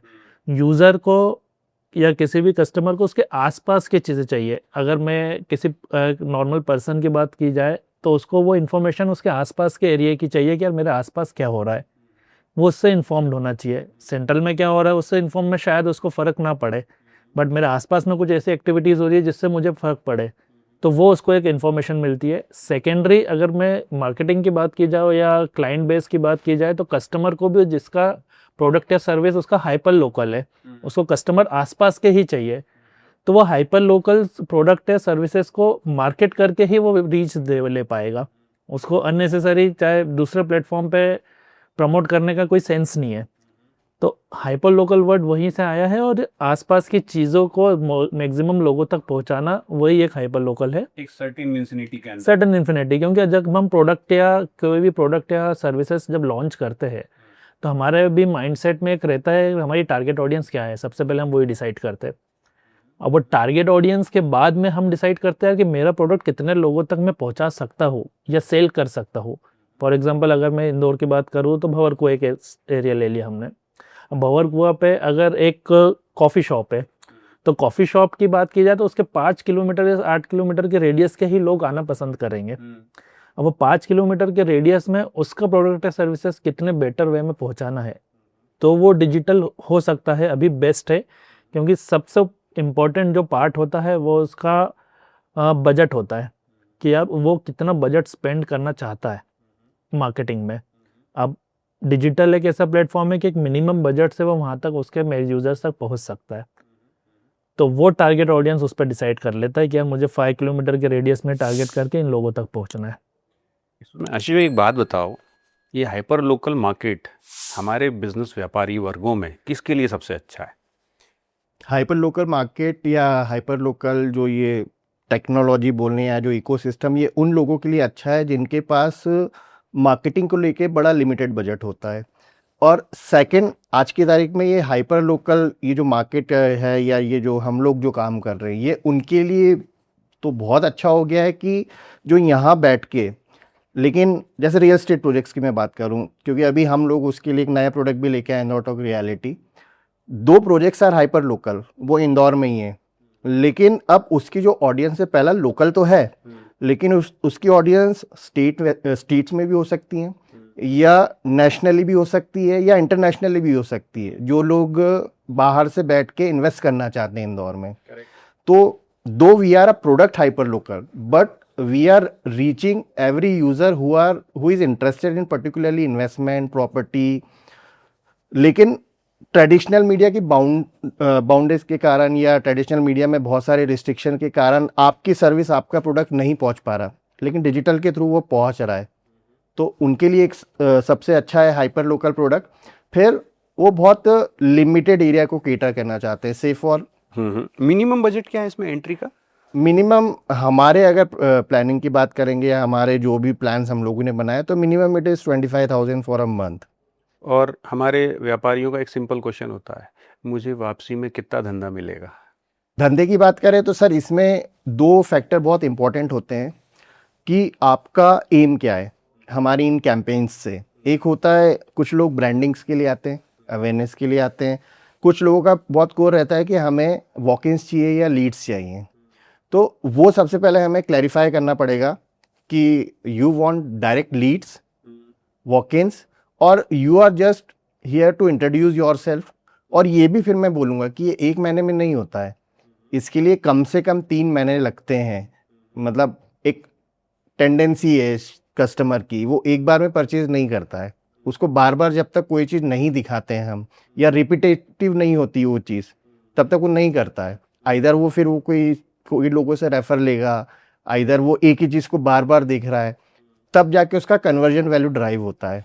और यहाँ केवल आप अपना प्लेटफॉर्म यूज करते हो या मेटा ये सब भी यूज होते हैं? वो सब हम लोग एक पूरा इकोसिस्टम बना रखा है, हम पूरा यूज़ करते हैं। एक एग्जाम्पल देके मुझे बस समझाओ आप। जैसे सपोज करो मैं होम लोन का काम करता हूँ, तो मेरे लिए ये कैसे काम करेगा? होम लोन में हम 2 चीज़ों पे जाते हैं। एक होता है कि हमारी प्रायोरिटी होती है कि सबसे पहले तो लोग आपको जाने, क्योंकि आप ही हो जो उनको सॉल्यूशन देने वाले हो। तो rather than pitching the product directly कि ये मेरा होम लोन है, ये रेट से, क्योंकि वो तो पूरे मार्केट में चल रहा है, वो तो सबको पता है कि यार ये बैंक ये बैंक ये सब देती है। आपकी क्या वैल्यूज़ हैं, आप उनसे कैसे कनेक्ट कर पाओगे, या आपकी क्या प्रॉब्लम सॉल्यूशन उनको आप अदर देन दूसरे। चलो, मेरा एक यूएसपी है कि मैं मॉर्गेज को होम लोन में कन्वर्ट करता हूँ। अब इसको आप कैसे प्रमोट करोगे? इसके लिए फिर हम लोग पहले आपकी पर्सनल ब्रांडिंग पे जाएंगे, by the means of our podcast show, by the means of our knowledge series. उसमें बताएंगे, उसमें केस स्टडी और कुछ इंदौर के रिलेटेबल केसेस लेंगे जो बहुत स्टक थे, जिन्होंने 3-3 4-4 बार ट्राई किया, लेकिन जो बैंकिंग का जो फंक्शन है और यह जो बैंकिंग की जो कॉम्प्लिकेशन है, कई बार अवेयरनेस उनको भी नहीं होती, नॉलेज उनको भी नहीं होता है, तो हम बहुत सिंपल लेमन लैंग्वेज में उनको वो चीज़ कम्युनिकेट करते हैं। और फिर क्या होता है, हम लोगों ने भी पिछले 6-7 साल में जो अपनी ब्रांड वैल्यू बनाई है, जो हेल्पिंग नेचर हमारा है लोगों को, या इन्फॉर्मेशन के थ्रू जो हम फैसिलिटेट करते हैं लोगों को, वो एक ट्रस्ट वैल्यू हमारा भी बना है। तो वो 1+1 2 नहीं होते, वो 1+1 11 हो जाते हैं। आपकी एक्सपर्टाइज, आपका नॉलेज और हमारा प्लेटफॉर्म, वो जो एक ट्रस्ट की बात करते हैं ना कि यार ये ट्रस्टेड है कि नहीं, वेटेड है कि नहीं? वेटेड है कि नहीं, तो वो हमारे प्लेटफॉर्म से आ जाती है। और नॉलेज एक्सपर्टाइज आपकी आ जाती है। तो अभी जितना भी आप पूरा जो चेंज देख रहे हैं, इसलिए बहुत सारे प्रमोशन भी देखेंगे या बहुत सारा ओवरऑल मार्केटिंग देखेंगे, वो एडवर्टीजमेंट बेस से शिफ्ट होके ब्रांड वैल्यू या पर्सन ओरिएंटेड मार्केटिंग पे ज़्यादा जा रहा है। आज बड़े बड़े डेवलपर खुद आ रहे हैं स्क्रीन पे, खुद अपने ब्रांड एम्बेसडर भी बन रहे हैं। वो आप देखेंगे यार, ब्रांड एम्बेसडर भी अब फॉर्मेट ही चेंज हो गया है। करेक्ट। तो सबसे पहले हमको आपकी आइडियोलॉजी को उनको पेनिट्रेट करना होता है, और प्रोडक्ट उसका सेकंड पार्ट होता है। मतलब it is communicated at the last. ठीक है। तो हमारा इसमें मानना रहता है कि जब तक आप यूज़र को कुछ अवेयर नहीं करोगे, कुछ नॉलेज प्रोवाइड नहीं करोगे, वो प्रोडक्ट खरीदने के उसके पास 10 और ऑप्शन है, 10 और एजेंट्स हैं, 10 और बैंक्स हैं, पर वो आपसे रिलेट आपकी किसी एक बात से कर पाएगा। चलो, मैं आपको इसमें आइडिया देता हूँ। मेरा 1 लाख रुपए का बजट है ना, मैंने आपको दे दिया, और इसमें मैं आपको बता दूं, एक होम लोन के ऊपर मुझे 25,000 रुपये की इनकम होने वाली है। तो आप इस 1 लाख को कैसे डिस्ट्रीब्यूट करोगे, कैसे खर्चा करोगे? फर्स्ट ऑफ ऑल, हम लोग तो सबसे पहला जो प्राइमरी पार्ट होता है वो कंटेंट क्रिएशन ही होता है। हम लोग इसमें सबसे पहले तो एक फुल पॉडकास्ट करते हैं, क्योंकि पॉडकास्ट का एक फॉर्मेट ऐसा है, उसमें एक तो फुल एपिसोड और मल्टीपल कंटेंट निकल जाते हैं। ठीक है। सेकंड, इंदौर में होम लोन को लेके क्या प्रॉब्लम्स हैं वो हम लोग आपसे पूछेंगे, ठीक है। कि क्योंकि आप बहुत वैरायटी ऑफ कस्टमर से डील करते हैं, correct. Variety of income group से डील करते हैं, एज ग्रुप से डील करते हैं। ठीक है। उस इनपुट के बेसिस पे फिर हम यूजीसी कंटेंट बनाएंगे, जो यूजर की रिक्वायरमेंट है। यूजीसी का फुल फॉर्म क्या है? User generated content. ओके। मतलब उनके रिक्वायरमेंट के बेसिस पे वो कंटेंट डिजाइन होगा। क्योंकि वो कैसे करोगे आप? यूजर से बनवाओगे या फिर हमको देना बनाएंगे पड़ेगा? हम लोग ही। ओके। सिर्फ, और हम लोगों ने बहुत एरिया सेंट्रिक बना दिया कि यार आपको सुपर कॉरिडोर पे इन्वेस्टमेंट करना है, या सुपर कॉरिडोर पे इन्वेस्टमेंट करने में आपको होम लोन में ये प्रॉब्लम्स आ रही है, तो हम लोग कुछ ऐसी टर्मिनोलॉजी हमारे कंटेंट में डालेंगे, रादर ठीक है। देन होम लोन ले लीजिए, होम लोन ले लीजिए, ठीक है। इस बैंक का ये रेट है, इस बैंक का ये। तो कहीं ना कहीं जब सुपर कॉरिडोर की बात आएगी, तो वहाँ का जो ऑडियंस होगा, कैसे को वो वर्ड सुनाई देगा उसको, सुपर कॉरिडोर, तो एक वो कनेक्ट आ जाता है कि यार मैंने प्लॉट लिया वहाँ पे, या मुझे वहाँ प्लॉट लेना है, तो यार होम लोन तो लगेगा मुझे। करेक्ट। तो हम उसको और रिलेटेबल और कनेक्टेबल बनाते हैं, ठीक है। रादर देन जनरलाइज करके। ओके। सेकंड पेन पॉइंट होता है कि बहुत लोग अभी जैसे फ्रीलांसिंग कर रहे हैं, तो बट ऑब्वियस है उनका कोई ऐसा ट्रैक रिकॉर्ड नहीं होता। करेक्ट। तो फ्रीलांसिंग अगर आपकी ऑडियंस है, तो उनको पर्टिकुलरली एड्रेस करते हुए कंटेंट बनाएंगे कि if you are a freelancer and looking for home loan. Okay. तो हम लोग कंटेंट सबके अलग अलग बनाते हैं, ऐसा नहीं कि एक यूनिक ऐड बना दिया वो सब पे अप्लाइड कर दिया। ओके। माता देख के तिलक लगाते हो आप? हाँ, हम लोग सबके लिए अलग अलग बनाए, क्योंकि सर सबका माइंडसेट अलग है, सबकी प्रॉब्लम्स अलग है, सबको अलग तरीके से सॉल्यूशन चाहिए। जैसे हमारे पास बहुत टाइप के जब क्लाइंट्स आते हैं तो हमको 360 डिग्री ओवरव्यू सबका मिलता है। मतलब हम चूंकि एक इंडस्ट्री में तो है नहीं, हम लोग इधर रियल एस्टेट वालों के साथ भी काम कर रहे हैं, कोई इधर आपके साथ भी काम कर रहे हैं, तो इधर कई बैंक वाले के साथ भी काम कर रहे हैं। तो करेक्ट, हमको तीनों की वो मिक्स एक combined knowledge है। कंबाइंड नॉलेज मिल जाता है। आप क्या बोलेंगे अतुल भाई? सर मेरे अकॉर्डिंग जैसे जो कंसिस्टेंसी एक होता है कि हाँ। कहीं ना कहीं जब अगर हम प्रोडक्ट आप तो मेरे 1 लाख रुपए का बताओ क्या करने वाले हो आप, मुझे कैसे आरओआई देने वाले हो, क्योंकि मेरे यूजर को उससे समझ में आएगा। जो आपने बताया सर, देखिए होता क्या है कि एक जो आप होम लोन के कैटेगरी में हाँ। अपने आप को प्रमोट करना चाह रहे हैं, तो कहीं ना कहीं एक आपकी एक यूएसपी होगी, क्योंकि आप जैसे बहुत सारे प्रोडक्ट दूसरे भी पर्सन से मेरे यूएसपी है कि मैं मॉर्गेज को होम लोन में कन्वर्ट करता हूँ। हाँ, मॉर्गेज में जैसे होम लोन में कन्वर्ट करते हैं ना, सब वो जैसा आशीष भाई ने जो भी ब्रीफ करा है वो कंटेंट के थ्रू ही हम उसको पोर्ट्रेट करेंगे, और कहीं ना कहीं एक यूएसपी उस कंटेंट में भी होगी जो वो Okay. हाइपर लोकली उस पीस को कनेक्ट करेगी। ठीक है। जैसे उन्होंने सुपर कॉरिडोर का एग्जांपल लिया, वैसे ही वो किसी की प्रॉब्लम्स भी होगी कि अब वो होम लोन लेने के बाद में मैं कहीं ना कहीं यहाँ चीज़ में स्टक हो जाता हूँ, तो वो स्टक को सॉल्यूशन में आप कैसे कन्वर्ट करते हो वो आपके ऊपर बेटर है। तो मतलब आप दोनों भाइयों की बात को अगर समराइज करूं, आप मेरी सारी अच्छी बातें समझोगे, मेरी इंडस्ट्री की सारी अच्छी बातें समझोगे, प्रॉब्लम्स को समझोगे, मेरी ऑडियंस को समझोगे, फिर उसके हिसाब से आप कस्टमाइज बनाओगे। स्ट्रेटेजिक प्लान होगी कंटेंट डिजाइन। कस्टमाइज रहेगा, मतलब वो एक फिक्स फॉर्मूला नहीं है हम लोगों का काम करेक्ट, करने का। Correct, correct. मतलब आप देखा जाए तो टेलर हो, मेरे नपती लेके मेरे हिसाब के कपड़े सिलते हो। सेम आपके हिसाब से भी है, सेम हमारी ऑडियंस के हिसाब से। ऑडियंस के हिसाब से। ऑडियंस से आज हमारा लगभग 6-7 सालों का इंटरेक्शन हो गया। वो हमसे 10 तरह के क्वेश्चन पूछते हैं, 10 तरह की रिक्वायरमेंट भी मांगते हैं। अभी से अभी कल ही हम लोग से कोई एक बाहर की कोई मैम है, वो हमने एक आर्टिकल पब्लिश किया तो उसके बारे में इंक्वायरी आई। तो हमारे पास क्या डायलॉग्स है, मोनोलॉग नहीं है। ओके। तो हम लोग जब डायलॉग्स करते हैं तो हमको हमारे यूजर्स का पर्सपेक्टिव समझने को मिलता है, जानने को मिलता है। और आप तो हैं ही, तो हम दोनों को फिर ब्लेंड करके एक प्रोडक्ट बनाते हैं। ग्रेट। आज तक का आपका बिजनेस का सबसे बड़ा लॉस क्या रहा है? अतुल भाई आप बताओ। बिजनेस का सबसे बड़ा लॉस अगर मैं बोलूँ तो जो शुरुआत में जब हमने कंपनी स्टार्ट कर दी, जब इंदौर डॉक हम बिल्ड कर ही रहे थे, और सबसे बड़ा डैमेज तो वो सनी लिया का ही था, ओके। जो हमारा कहीं ना कहीं सभी चीज़ों को लीड करते थे। आशीष भैया जैसे सारा पार्ट देखते थे, कंटेंट का सब पार्ट, और जो इंदौर टर्म बिल्ड करा था वो सनील भैया ने ही करा था स्टार्टिंग ही पैसे, क्योंकि हम MP3 60 डिग्री में दोनों हम वर्क करते थे और सनील भैया उसको बिल्डअप कर रहे थे। तो 1-1.5 साल तो सनील भैया ने ही सारी चीज़ों को बिल्ड करा, और सडनली जो कोविड आया, और कोविड आने के बाद में सारी चीज़ें चाहे वो कंटेंट के थ्रू हो या फेस जो हम सनील भैया थे, तो वो एकदम से पूरा शट हो गया। तो ना हमारे पास कंटेंट की एक वो पूरी क्रिएटिविटी थी, चीज़ें थी, उसको कैसे लाइन अप करें, प्लस एक फेस भी हमारे पास नहीं था कि हम उस चीज़ को कैसे हमारे दो टॉक के फेस के चीज़ों को लाएं। वो एक बहुत बड़ा एक सैडनेस था। तो एक लॉस तो अतुल ने जो बताया वो हुआ ही है। फिर एक लॉस जो मैं समझ पाता हूँ कि हमारी वो ग्रोथ का लॉस हुआ है। एक होता है कि जैसे हम बट ऑब्वियस हमें फंडिंग मिली तो हमने प्रोडक्ट रेडी कर लिया, हमारा प्रोडक्ट रेडी हो गया, सब कुछ हम एक बोलते हैं ना, एक जॉयफुल, एक स्पिरिटफुल माहौल में थे, माइंडसेट में थे कि नहीं अब तो ये कर देंगे। हमने हमारे टारगेट्स डिसाइड कर रखे थे कि यार इस साल इतने डाउनलोड्स हम लाएंगे, इतना ऑडियंस बेस बनाएंगे, इतना सब्सक्राइबर्स और इकट्ठा करेंगे, इतना ट्रैफिक जनरेट करेंगे। बट हुआ क्या, जब हम बर्निंग फेज में आए, क्योंकि अब प्रोडक्ट रेडी है तो उसका सेकेंड फेज बर्निंग ही होता है। मतलब बर्न तो करना पड़ेगा, मतलब Correct. Unless until you are not burning, how हम कैसे लाएंगे ट्रैफिक। हाँ, ग्रोथ की रिक्वायरमेंट है वो तो। वो ये ना, हमारी सब कुछ रेडी है, बस अब जब बर्निंग का फेज आया तो हमारे पास पैसे ही नहीं है। तो 1.5-1 साल का हमारा तो ऐप बंद पड़ा रहा, मतलब टेक्नोलॉजी रेडी होके फिर बन गई। क्योंकि जब ऐप बना तो बट ऑलवेज हमें डे वन से क्लियर था कि भाई अब इसका भी एक खर्चा जुड़ेगा, सर्वर कॉस्ट जुड़ेंगी, मेंटेनेंस कॉस्ट जुड़ेगी, फिर इसमें भी कंटेंट डेली अपलोड होगा। क्योंकि अभी हम एग्जिस्टिंग में 4 प्लेटफॉर्म चला रहे हैं, तो ये अपने आप में इन 4 के बराबर है। क्योंकि उसमें हमने बहुत अलग तरीके से उस ऐप को डिज़ाइन किया है। वो हाइब्रिड ऐप है, उसमें इवेंट्स की भी टिकट बुकिंग, लिस्टिंग, फिर इधर कंटेंट फीड में भी अलग अलग उसकी फीड्स भरी हुई हैं कि आपको फूड का देखना है तो फूड की उसमें पूरा चैनल है। तो मतलब वो हमारा जो कंटेंट था वो इधर अगर हम सोशल मीडिया पे 8 या 10 पोस्ट डालते हैं तो इधर हमको 80 पोस्ट डालना है। तो बट ऑलवेज हमको टीम एक्सपांड करना थी, हमको हमारे मतलब आपकी ग्रोथ मिस हो गई देखा जाए वो तो। 1-1.5 साल की ग्रोथ मिस हो गई। और शायद वो जो ट्रैफिक हम उस टाइम बिल्ड कर लेते, आज वो हमारा कमर्शियल में कन्वर्ट होने लगता।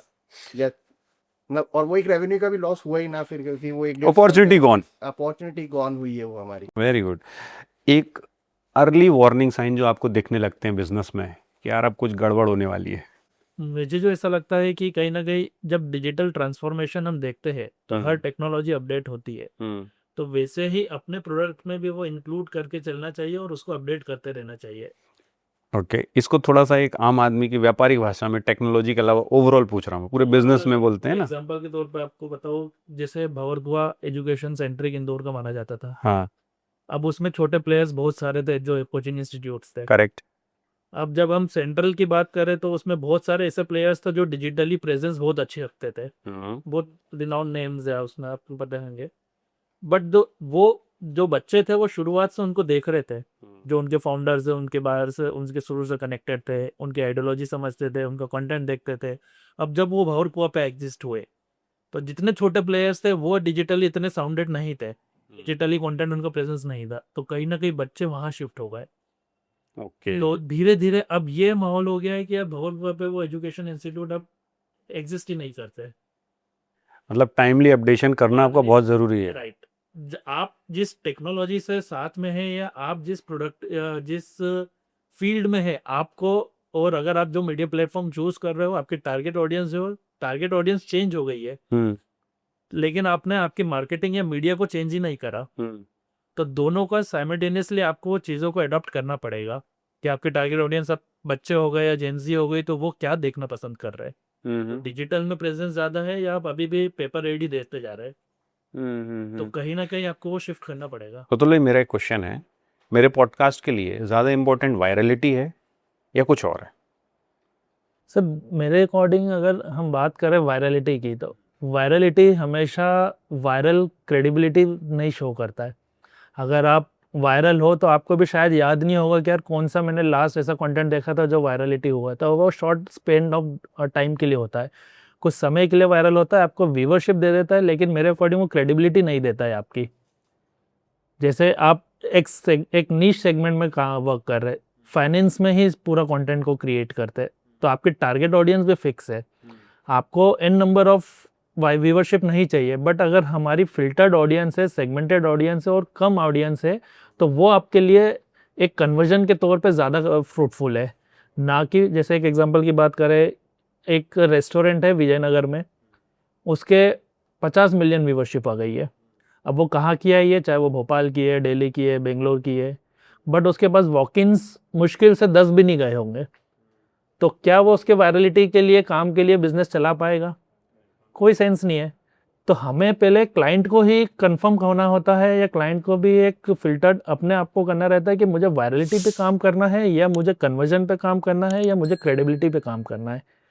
तो हमेशा एक वायरलिटी के साथ में मैं बोलता हूँ कि क्रेडिबिलिटी और एक कंसिस्टेंसी वर्ड को भी हमेशा याद रखिए। अगर आप अपना कंटेंट किसी को भी, लोगों को इन्फॉर्म करने के लिए, एजुकेट करने के लिए कुछ भी बात काम करेंगे और उस टाइप का कंटेंट बनाएंगे, वही आपकी क्रेडिबिलिटी भी देगा।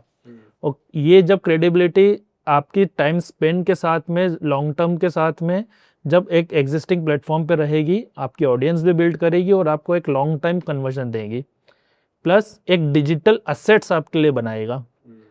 वायरलिटी हमेशा डिजिटल असेट्स नहीं काउंट होती है। जब आपके, अगर हम डिजिटल की बात करें तो इतने पॉडकास्ट हो गए, तो एक डिजिटल आइडेंटिटी, डिजिटल असेट्स बन चुके हैं। कोई भी यूज़र सर्च करता है आपकी कैटेगरी, आपके कीवर्ड्स के थ्रू, तो कहीं ना कहीं वो कंटेंट उसको दिखता है और एक वो अलग नज़रिए से उसको देखता है। करेक्ट। बट वायरलिटी के कंटेंट का नज़रिया अलग ही रहता है किसी का भी, और मैक्सिमम जो कंटेंट होता है वो एंटरटेनमेंट कंटेंट ही वायरल होता है, जिसकी कोई वैल्यू नहीं होती है। Very good.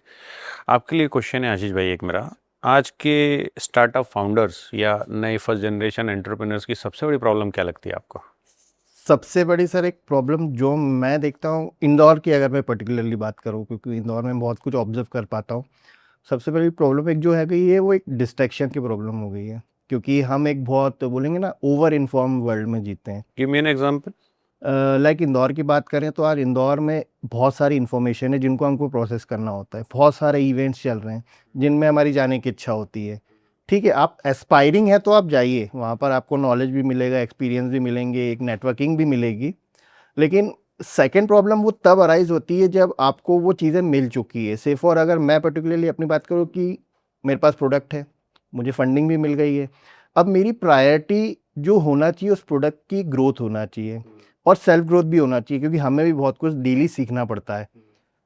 बजाय इसके लोग क्या करते हैं कि बहुत सारे नेटवर्किंग इवेंट में देन टू फिर पार्टिसिपेट कर रहे हैं और एक अलग एक वर्चुअल आइडेंटिटी हर किसी को आज मेंटेन करना पड़ रही है, चाहे वो लिंक्डइन पे है, चाहे वो इंस्टाग्राम पे है। तो उसके लिए उनको कंटेंट लगता है, आपको जाके फ़ोटोज़ लेने पड़ेंगे, आपको 10 लोगों से मिलना पड़ेगा। तो मैं ये समझ पाता हूँ कि उस चीज़ में टाइम बहुत जा रहा है और उस टाइम की बहुत वैल्यू है, क्योंकि आपको फंडिंग मिल चुकी है, आपका प्लेटफॉर्म रेडी है, आपकी प्रोडक्ट आपकी टाइम मांग रहा है, लेकिन आपका वो टाइम कहीं और जा रहा है। तो मेरे हिसाब से वो डिस्ट्रैक्शन है। और एक सेकंड जो सबसे बड़ी जो मुझे अभी कमी लग रही है इंदौर में, क्यों बड़े प्रोडक्ट्स नहीं बन पा रहे हैं, वो है पेशेंस और परसिवरेंस।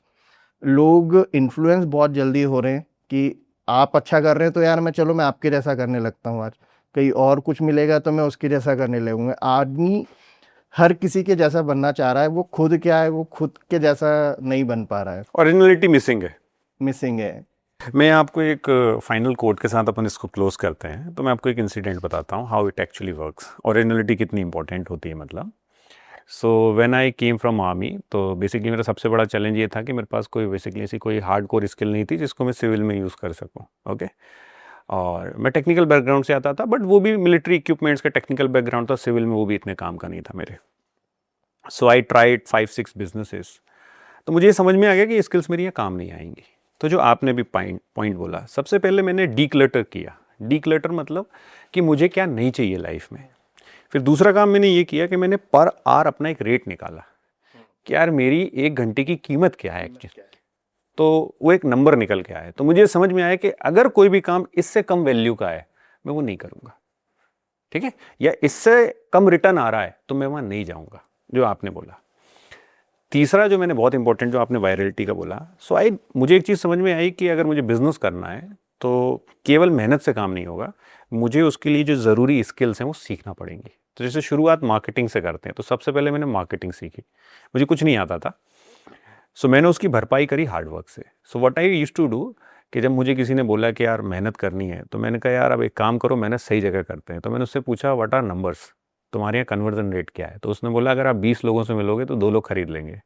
और मैंने कहा यार 2 लोग खरीद लेंगे तो पर आइटम मुझे मान लो 1000 रुपये मिलते हैं, तो 2000 रुपये दिन के बनते हैं। 20 दिन काम करूंगा तो कितने हो गए हमारे? 40,000 रुपये मेरे बन जाएंगे। मैंने उसको मल्टीप्लाई बाय 10 कर दिया, तो कितना हो गया? वो 4 लाख रुपये हो जाता है। मैंने कहा अगर इतने के लिए मेहनत करेंगे तो गिरी हालत में 1 लाख पे तो पहुंचेंगे। And that I decided. तो मैं उस समय 2016 की बात बता रहा हूँ, पर डे मेरे पास आखिरी के 500 रुपये बचे थे। तो मैं वो 500 रुपये लेके खजूरी बाज़ार गया, वहाँ मैंने जाके कार्ड प्रिंट किए, तकरीबन 6000 के आसपास कार्ड होंगे वो, और ब्लैक एंड वाइट कार्ड थे, बहुत कोई अच्छी खास क्वालिटी के नहीं, बल्क में बनवाए। और मैं हर दिन 200 दुकानदारों से 1-on-1 जाके मिलता था, और मेरा सिंपल सा पंच लाइन होता था, दिस माई कार्ड, ये मैं करता हूँ, आपको ज़रूरत हो तो बताना। व्हाट हैपेंड कि पहले दिन से ही मेरे पास इतनी इंक्वायरीज होती थी कि मैं लोगों को अपॉइंटमेंट दे के आता था। और उस दिन से आज का दिन है, मुझे आज तक पता है कि मुझे अगर कभी लाइफ में बिजनेस की प्रॉब्लम आई तो मुझे क्या करना है। आज के फाउंडर्स के साथ मुझे लगता है शायद ये मिसिंग है, आपने जो बोला। और वायरलिटी की जो आप बात कर रहे हैं, मैंने वायरलिटी को यूज़ किया बट एक डिफरेंट तरीके से। बट क्या आज शायद मैं उस तरीके से काम करता हूँ? बिल्कुल नहीं करता। आज मैं हो सकता है महीने भर में भी 200 लोगों से नहीं मिलता। आज मैं मिलता हूँ इस तरीके से पॉडकास्ट में, कि भाई एक पॉडकास्ट अगर 1000 लोगों ने देख लिया तो ये मेरी 1-on-1 उनके साथ इंटरेक्शन हो गई। So how things are changing. Thanks both of you, और आप दोनों भाइयों ने जो आज समय दिया, कंट्रीब्यूशन दिया, और इंदौर शहर के लिए आप लोग जो कर रहे हो, आप पर्सनली भी बहुत सारे लोगों को इंस्पायर कर रहे हो। और मुझे लगता है कि आज इंडिया को जो बहुत सारे एंटरप्रेन्योर्स की ज़रूरत है, आप दोनों भाई उसकी एक जीती जागती मिसाल हो कि आपने अपने फादर के सेल्फ एम्प्लॉयड के प्रोफेशन को आगे बढ़ाते हुए आज 5 करोड़ की कंपनी बनाई है। तो इट्स लिटरली सल्यूट करने वाली चीज़ है। तो जल्दी मिलते हैं अगले एपिसोड में। तो दोस्तों मिलते हैं अगले एपिसोड में, तब तक के लिए जय हिंद। अगर आपको या आपके किसी परिचित को इस टॉपिक से रिलेटेड कोई भी हेल्प रिक्वायर्ड है तो मेरी और मेरी टीम का नीचे डिस्क्रिप्शन में हमने एक नंबर दिया है, हम आपकी हेल्प करने के लिए अवेलेबल हैं।